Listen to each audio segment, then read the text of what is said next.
Understanding Drop Ceiling, an easy guide. Hello everyone. Today, we're going to explore a common architectural term in English, drop ceiling. Whether you're learning English for personal development, professional reasons, or just out of curiosity, understanding terms like this can be really helpful. Let's dive in and learn about what a drop ceiling is and where you might encounter it. A drop ceiling, also known as a suspended ceiling, is an architectural design element often used in modern buildings. It involves creating a ceiling that is lower than the actual ceiling of a room. This is achieved by suspending a framework of metal tracks below the main ceiling and fitting lightweight tiles or panels into this framework.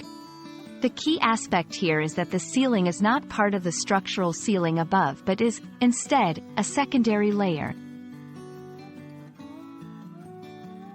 Drop ceilings are not just for aesthetics, they have practical purposes too. They are often used to conceal wiring, pipes, and ductwork that are part of a building's infrastructure. This makes them a popular choice in commercial buildings like offices, schools, and hospitals. Furthermore, they offer sound insulation and can be easily removed or replaced for maintenance or repair purposes. There are various types of drop ceilings, each with its own unique features. Some common types include 1. Acoustic ceiling tiles, ACT. These are designed to improve sound quality and reduce noise.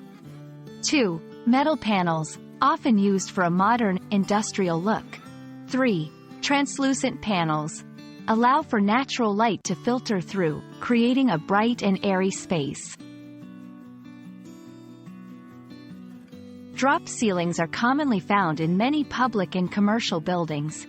Some common places include offices, to hide electrical and networking cables, schools and universities, for sound insulation in classrooms, hospitals, to maintain a clean, uncluttered look while hiding necessary infrastructure.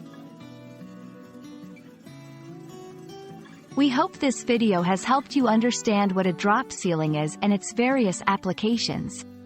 Remember, learning such specific terms can significantly enhance your English vocabulary, especially if you're interested in architecture or interior design. Stay curious and keep learning. See you in our next video.